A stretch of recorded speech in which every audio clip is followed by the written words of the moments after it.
So how are you all doing this morning? Good? Kind of good? Yeah? Are you getting ready for your program next week? Yeah? Are you excited? Are you learning all your parts? You barely have a part? Let's see, who do I have to talk to about this? No talking parts? Oh my gosh. You know, when I was a little kid in church, I had to play Joseph almost every year in our Christmas program. And so, you know, I always had to laugh because Joseph, the Sunday school teachers would always tell me, "Oh, Josh, we love it that you're Joseph because you have nice dark black hair and dark skin."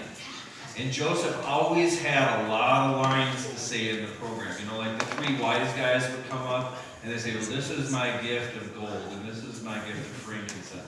And that's all they'd have to say. And I'd have to memorize all these lines. And then you know what I found out? Joseph doesn't even say anything in the Bible. So how does that work? But I have to tell you guys, just a second.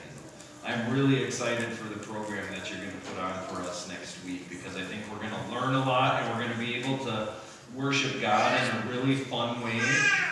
And so you just keep working as hard as you can on your parts and your songs and everything else that you're going to be doing because I can't wait to see what you're going to do for us next week, okay? What do you got, Hazel?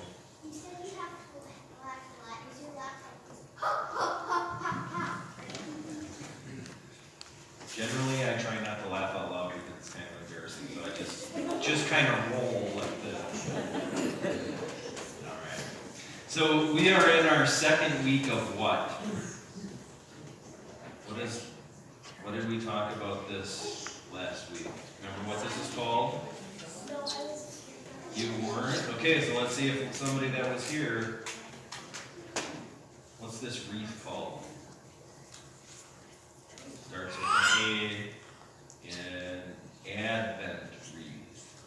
And so every year around this time, for 4 Sundays before Christmas, we light one of these 4 candles on the outside.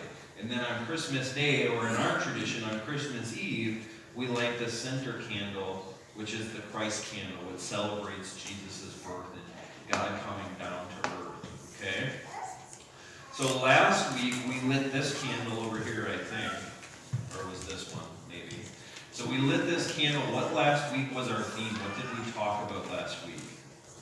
Starts with an H. It's close to helping. Hope. Yeah, we talked about hope, and we talked about the excitement we have and the hope and expectation that we have for Jesus to come again, didn't we? What do you got, Angel?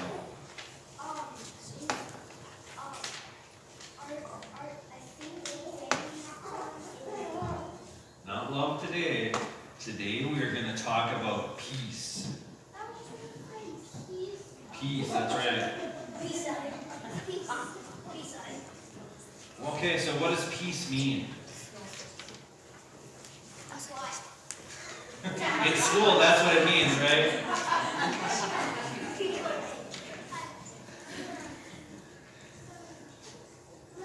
Okay, when we talk about peace, generally we think of things like conflict and there not being any more conflict. So when we talk about world peace, we talk about there being no wars or no conflict in the world. But do we have conflict in our own lives? Can we have peace in our own lives? How do you think Jesus gives us peace?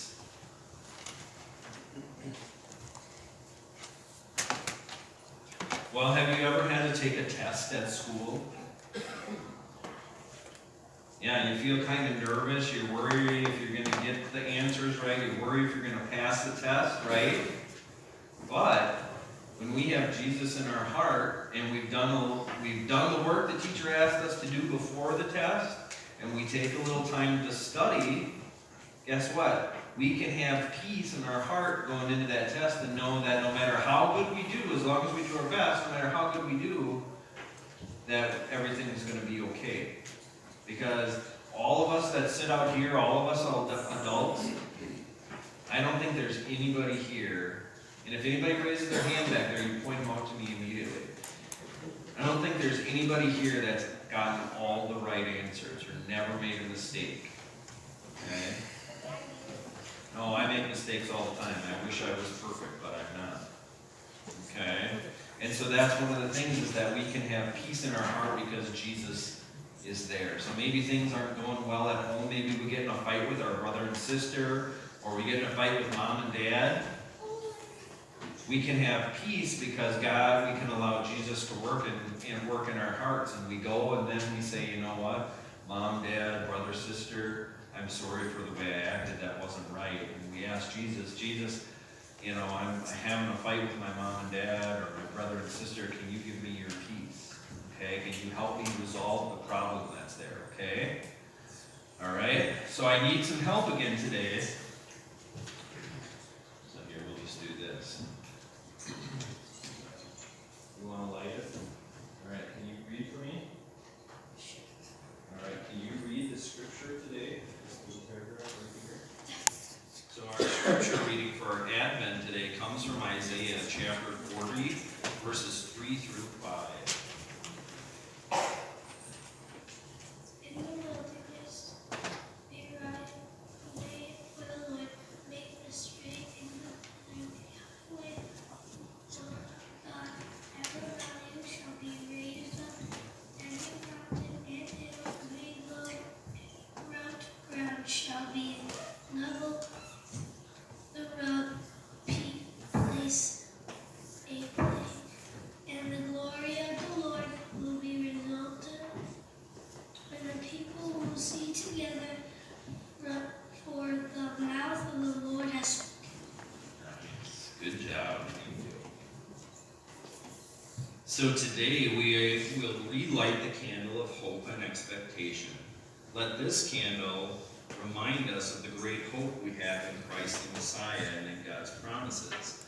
As we light the candle of preparation and peace, let us remind us to prepare our hearts for the coming of Christ. All right, so I'm going to have Hazel come. We'll light this off one of the candle up there. All right, we got to make some space for her so she can get through.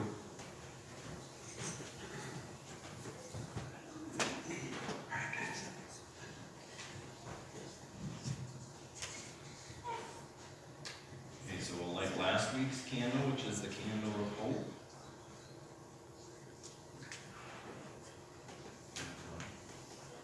Why don't you light that one for the candle of preparation?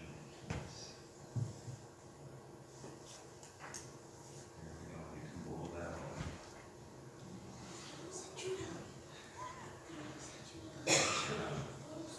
All right, can you fold your hands? Can all of you fold your hands and pray with me this morning? Father, guide us in confession of our sins.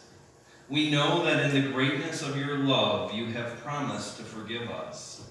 Cleanse us as we prepare our lives for the coming of Jesus again. This we ask in his name. Amen. All right, you all go and have a great week, okay?